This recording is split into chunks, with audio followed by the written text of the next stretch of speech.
샬롬. 마태복음 16장 26절에 사람이 만일 온 천하를 얻고도 자기 생명을 잃으면 무엇이 유익하리요? 무엇을 주고 자기 목숨과 바꾸겠느냐? 아멘. 그렇게 말씀하셨습니다. 자, 하나님께서 주신 임재의 영생을 지키기 위해서 우리는 어떻게 해야 되는가? 15살 된 노예 소년에 대해서 잠시 나누려고 합니다. 고대 이집트에는 노예가 많았죠. 요셉도 예기치 않게 본인이 굉장히 귀한 이스라엘 중에서 야곱의 아들 중에서 가장 귀하게 채색 옷을 입고 자라던 그런 요셉이었는데 형들의 그 시기 질투로 인해서 노예로 팔리게 되죠. 그래서 하나님의 계획 속에 있었기 때문에 그렇게 노예로 팔려서 이렇게 애굽으로 내려가게 되죠. 이집트로. 그렇듯이 오늘 이 15살 된 소녀도 이집트와 어떤 자기 나라하고 전쟁에서 이렇게 자기 나라가 패배를 해서 노예로 끌려가게 됐어요. 노예로 끌려가서 노예 시장에서 이렇게 값을 쳐서 어느 집으로 가게 됐는데 그 집에 남자 무슨 용도로 갔냐면은 밭에 일하는 소녀도 아니고 또 주방에서 일하는 사람도 아니고 그저 노예인데 같은 노예라도 이는 주인의 밤 시중을 드는 그 잠자리 밤 시중을 드는 그런 노예로 팔려가게 됐어요. 밤 시중 뭐예요? 남자와 이제 이렇게 남자의 잠자리에서 같이 밤에 섬기는 그런 거죠. 그래서 이렇게 가게 됐는데 저녁 늦게 갔으니 그 집이 어느 집인지 몰랐는데 아침에 이렇게 일어나 보니까 어마어마한 저택인데 아주 그 저택의 벽마다 이 신들이 다 그려져 있고 연못에다 그 어마어마한 정원에다가 하다못해 도서관까지 있는 그런 엄청난 집이고 보니까 노예만 해도 수십 명이 있는 거예요. 그래서 그 집이 어떤 집이냐면은 알고 보니까 파라오, 그러니까 우리 출애굽기 시대에 보면 바로 왕이라고 그러죠. 왜 출애굽기에 보면은 이스라엘 백성들을 출애굽할 때 바로 왕이라고 나오죠. 그 파라오의 왕의 친척집이에요. 그러니 뭐 얼마나 어마어마하겠어요. 그래서 노예들이 수십 명이 되는데 그저 이 노예들이 그림자처럼 다니는 거예요. 그림자처럼 소리도 없이 그냥 옆에 사람도 보지 않고 다 그림자처럼 이렇게 수십 명이 다니는 거예요. 소리도 없이. 그래서 그날부터 이 15 소녀는 무엇을 하냐면 그 집에 규칙을 배우기 시작하는 거예요. 규칙을 배우는데 그 규칙이 어떤 규칙이냐면 허락 없이 먹지 말라. 허락 없이 잠자지 말라. 허락 없이 밖에 나가지 말라. 허락 없이 말하지 말라. 규칙이 많은데 그 중에 아주 몇 가지만. 그리고 존재하되 존재하지 않는 것처럼. 그래서 보니까 아까 노예들도 그랬죠. 소리 없이 자기가 이 집안에 살고 있으나 살지 않는 것처럼 이렇게 없는 것처럼 그림자처럼 하라. 그렇게 그런 막 규칙들. 그리고 이 사람들 노예들끼리 말하지 마라.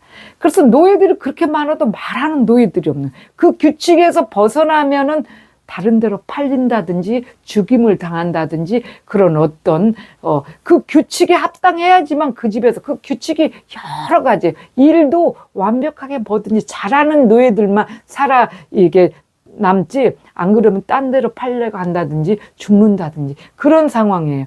그래서 이 소년이 그런 규칙을 이렇게 15살 된 노예가 규칙을 이렇게 배우면서 한날은 이틀째 됐는데 3일째 딱 됐는데 그렇다고 해서 방이 따로 이렇게 주어진 것도 아니에요. 노예들이 있는 전부 같이 공동소의 노예들인데 문도 없는 그런 방에서 있는데 이렇게 주인의 부름, 이 소녀는 주인의 그 잠자리 노예로 들어갔기 때문에 주인이 부르는 거예요. 불러서 이렇게 저녁에 이렇게 저녁을 지내고 이렇게 나오니까 나이 많은 그 오래된 그 집에서 가장 오래됐대. 오래돼 봐야 10년 정도 된 거죠. 그러니까 25 정도 된 노예가, 여자 노예가 이 15 소녀 노예에게 요즘 살짝 지나가면서 그것도 같이 얘기를 못 하니까 둘이 이렇게 나도 우리 같으면 이렇게 얘기하잖아요. 여럿이도 얘기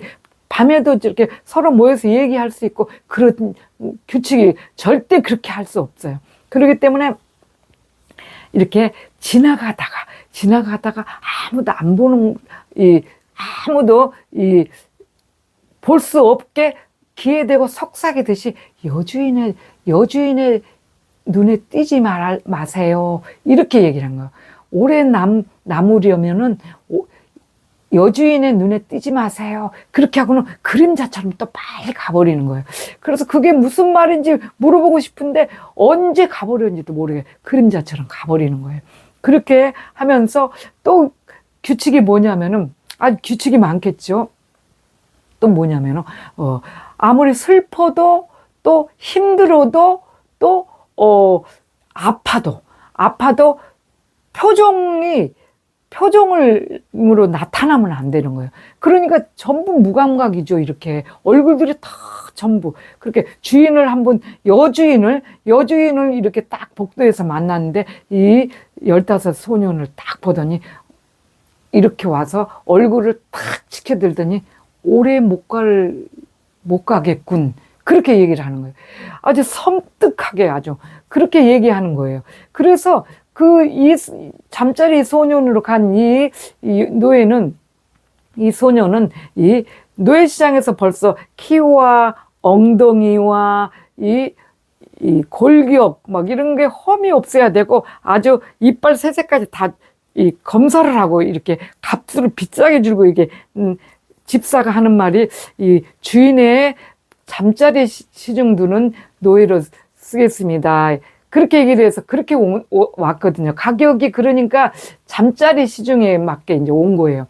그런데 2년을 그렇게 이 소년이 정말 그 집 규칙을 배워서 여주인한테 띄지 않으려고 복도로 해서 밖에를 마당을 이 정원회를 나가고 하면 가깝지만 돌아와서 뒷계단으로 해서 나가고 해서 2년 동안 오래 살아남는 방법을 배운 거예요. 그런데 어느 날 갑자기 이 소년이 너무 몸이 갑자기 쓰러져가지고 일어나는데 내가 무슨 병에 걸렸나? 왜 이렇게 몽롱하지? 너무 막 힘들다 하는 거예요. 그래서 쓰러져 버려서 연회석에서 또 잠자리 시중을 드는 사람이지만 나는 또 낮에는 가서 이렇게 주방 일도 해야 되고 뭐 잔치들 많이 하잖아요. 그런 어마어마한 거대한 집들은 그래서 잔치하면 거기 시중도 들어야 되고 그러는 거예요. 그래서 쓰러져서 이렇게 못 일어나고 있으니까 그때 말했던 오래된 그 노예가 와서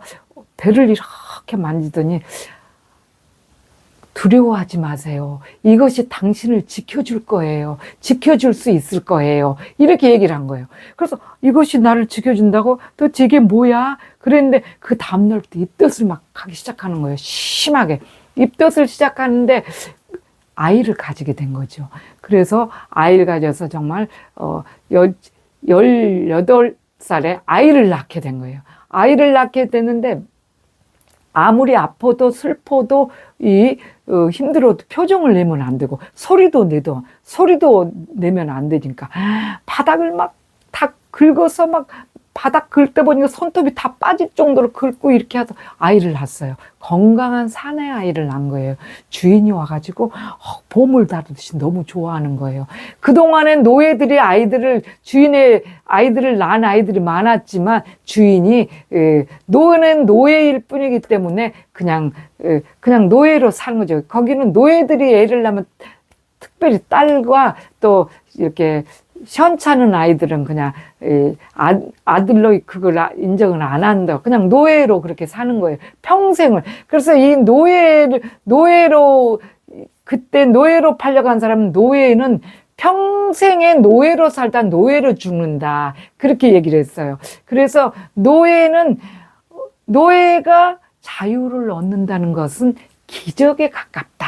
이렇게 이 소녀가 얘기를 하는 거예요. 그래서 아이를 낳는데, 아이가 이렇게 자라면서, 보니까 다른 애들은 다 이렇게 노예복을, 노예 옷, 이렇게 하얀 린넨의 옷, 그런 노예 옷을 입는데, 이 아이한테는 이 오렌지 색깔의 특별히 고관들이 입는 그런 옷을 입히는 거예요. 그러니까 하루는 이렇게 아이가 이제 7살쯤 돼서 막 복도에서 이렇게 놀다가 이렇게, 병을 쨍가랑 소리가 나서 가보니까 여주인이 막 포렇게 질려가지고 와서 막 너무 놀란 거예요. 그래서 이 여주인이, 그 화병이 여주인 거거든요. 그럼 거의 죽음이에요. 이제 팔려갈 지경이에요. 그런데 이 소년, 이 애 엄마가 막 뛰어와서 먼저 아이를 보호해야 되니까 몽둥이로 때려 패려고 몽둥이를 이렇게 하니까 그 한 대 맞으면 애는 죽지요. 그래서 그걸 갖다가 노예들은 죽어도 그걸 관계를 안 하니까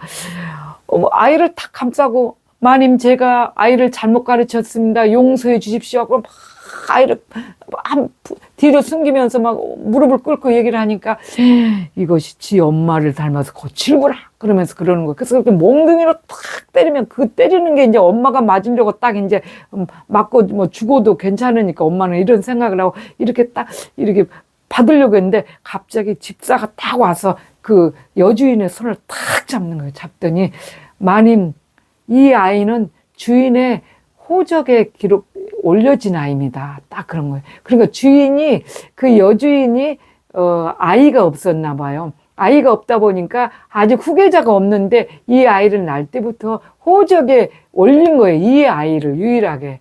그래서 그렇게 주인이 이 아이를 좋아했었다. 이렇게. 그래서 이 아이를 불러다가 책도 읽고 그러면서 그게 이 여주인이 아이를 때리려고 하는 그것을 보고 집사가 딱 잡고 이렇게 한마디, 이 아이는 주인의 호적에 기록이 됐습니다. 이렇게 얘기를 하니까 때리시면 안 됩니다. 그렇게 얘기를 한 게 얘는 노예가 아니다 이거죠. 그러니까 여주인은 그 말 한마디에 몽둥이 탕 내려고 절대 건드릴 수 없어요. 노예가 아니기 때문에. 그래서 막 휙휙 하면서 막 가는 거예요. 갔는데 그래서 그날 그런 일이 있은 후 남자 주인이 딱이 아이 엄마인 소녀 노예한테 와서 이 아이를 학교에 보내야 되겠다 그러는 거예요. 서기관의 공부를 가르쳐야 되겠다 그렇게 얘기를 하는 거예요. 그래서 감사합니다 그렇게 하고는 그때부터 이 아이가 구별되게 이제 주인의 아이를 이렇게 성장하기 시작하는 거예요.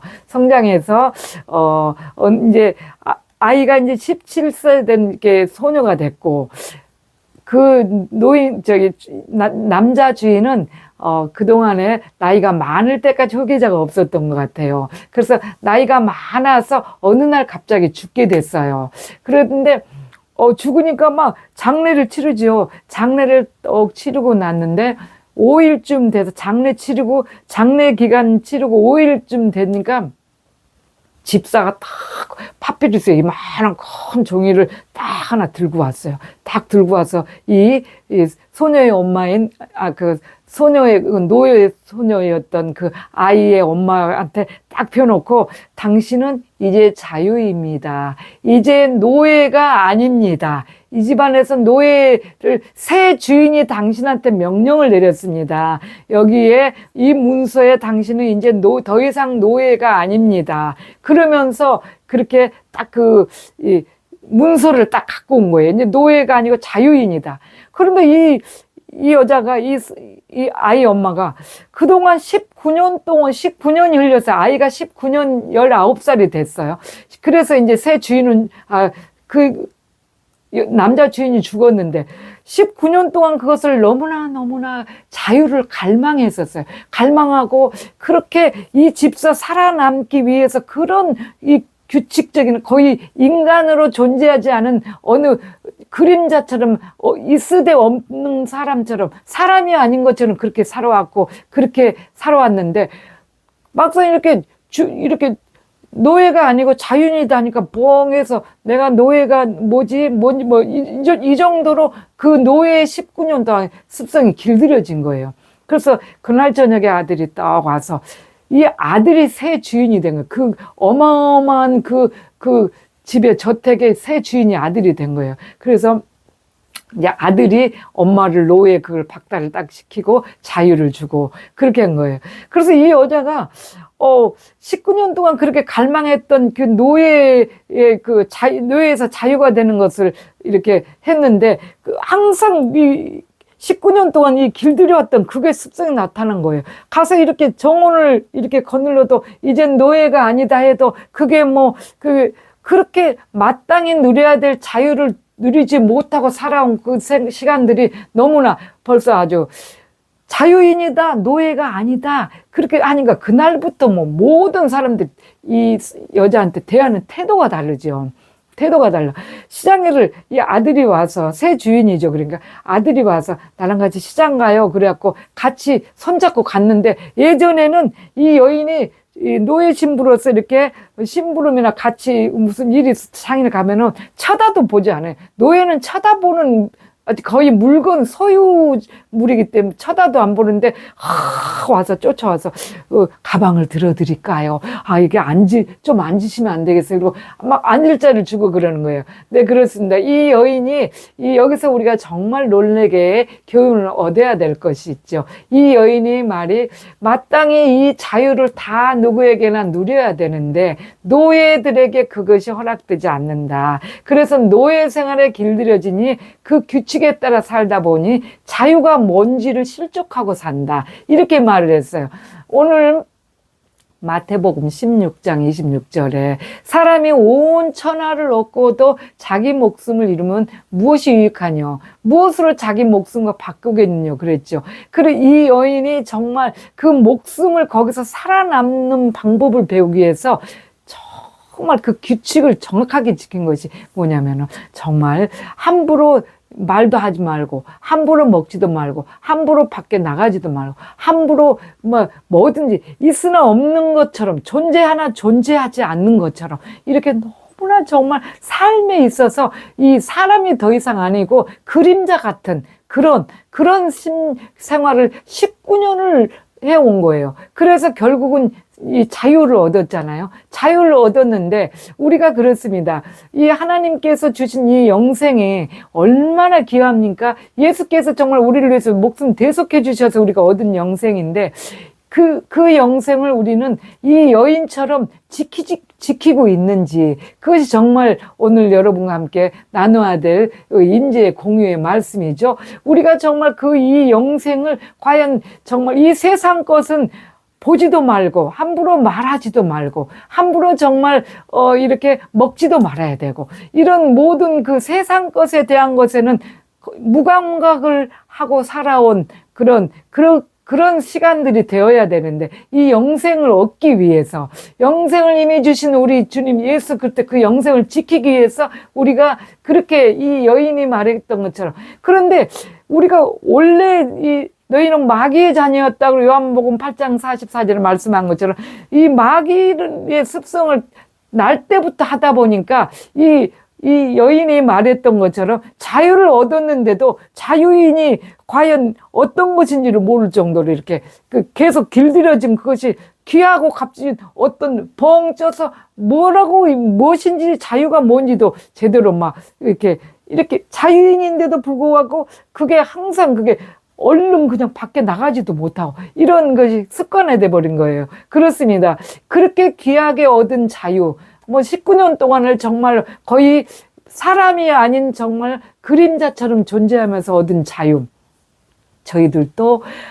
저희들이 지금 잘 인지를 못해서 그렇죠. 얼마나 귀하게 얻은 영생인지 모릅니다. 예수 그리스도께서 정말 우리의 대속의 은총이 되시지 않으면 우리는 도저히 하나님의 나라 갈 수도 없고 하나님의 자녀가 아님에도 불구하고 그런 자유인임에도 불구하고 여전히 세상의 노예가 돼서 세상 것을 즐거워하고 세상 것, 그 노예의 습성, 그 마귀의 습성을 여전히 우리가 행하고 살아가고 있다는 그것을 오늘 정말 잘 알아야 되죠. 그래서 정말 무엇보다도 오늘 말씀하신 주님께서 말씀하신 우리가 얼마나 이 값지게 영생을 얻었냐면은 그 마태복음 19장 16절에서 22절에 보면 부자 청년이 나오죠. 지난주에도 제가 말씀을 드렸던 것 같은데 부자 청년이 나오는데 그 부자 청년이 재물이 많은 사람이잖아요. 그래서 영생을 어떻게 얻어야 되겠습니까? 그렇게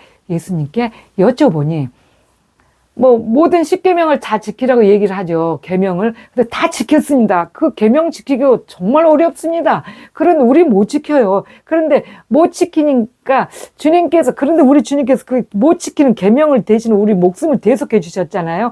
그런데 그 청년에게 네가 한 가지 부족한 다 지켰습니다 이렇게 얘기를 하니까 한 가지 부족한 것이 있는데 네 그 많은 재물을 다 팔아서 가난한 자들에게 주고 나를 따르라 그랬어요. 그러니까 이 청년이 부자 청년이 근심하면서 그 말씀을 듣고 근심하면서 가니라 그렇게 말을 했죠. 마태복음 19장 22절에 이 청년이 재물이 많음으로 이 말씀을 듣고 근심하면서 가니라 그랬습니다. 그렇게 많은 것들을 그렇게 많은 계명을 지키고도 얻을 수 없는 것이 주님의 대속의 은총인데 우리가 이 대속의 은총의 값진 영생을 그렇게 함부로 그렇게 세상 것 여전히 마귀의 습성을 가지고 이 소년이 그 집에서 살아남기 위해서 그림자처럼 존재했던 것처럼 우리도 이 세상에서 주님의 사람으로 살아남기 위해서 세상과는 다른 그림자처럼 세상 것으로는 보지도 듣지도 말하지도 먹지도 뭐 이런 것들이 그 소년이 돼 있죠. 그렇게 살아있으나 살아있지 않는 존재하지 않는 그런 것으로 이렇게 살아야 되는 게 이 값진 영생을 우리가 주님의 자녀로서 살아가는 길입니다. 자, 그렇게 해야 되는데 그것을 어떻게 할 수 있어요? 한 가지로 우리 주님께서 말씀하신 위로 하나님을 두 가지의 계명을 말씀하셨죠. 마태복음 22장 37절에서 40절에 무엇으로 선한 영생을 얻느냐, 무엇을 계명을 지켜야 되겠느냐, 바리새인들, 서기관들이 물어볼 때 예수님께서 첫째 계명이 내 하나님을 첫째로 사랑하라 하셨고 그 다음에 이웃 사랑하라고 두 가지의 계명을 주셨는데 이 하나님을 사랑하는 것을 하면 제가 항상 말씀드리지만 이웃 사랑은 저절로 돼가죠. 그래서 이 하나님을 사랑하는 것을 이 세상의 것을 우리는 기모거리 벙어리 그림자처럼 다 등한시하면서 하나님의 사랑하는 이 사랑을 이렇게 정말 할 때 우리는 영생을 잘 지킬 수가 있습니다. 우리가 할 수 없는 이런 육적인 것을 다 이렇게 포기를 할 수 있고 할 수가 있습니다. 이 하나님 사랑하는 것 그것이 바로 임재 안에 거하는 거죠. 임재 안에 거해야 되는데 이 임재 안에 거하는 것을 거하지 않으면은 세상을 이렇게 같이 겸할 수밖에 없어요. 겸할 수밖에 없기 때문에 임재 안에 거하기 위한 이것을 하기 위해서 우리는 정말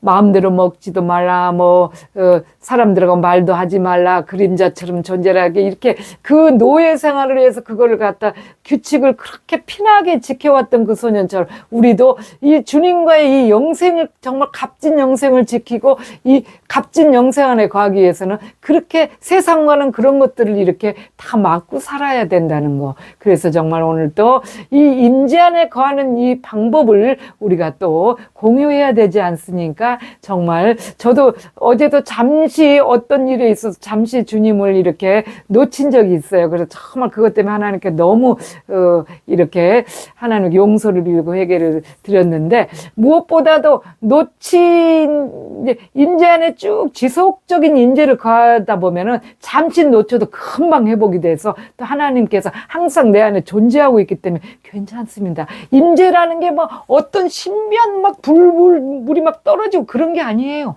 임재는 주님이 내 안에 들어와 있는 그런 연습을 꾸준하게 하셔서 정말 세상이 알지 못하는 그런 충만한 임재 안에 거하시기를 간절히 소망하며 동안 샬롬.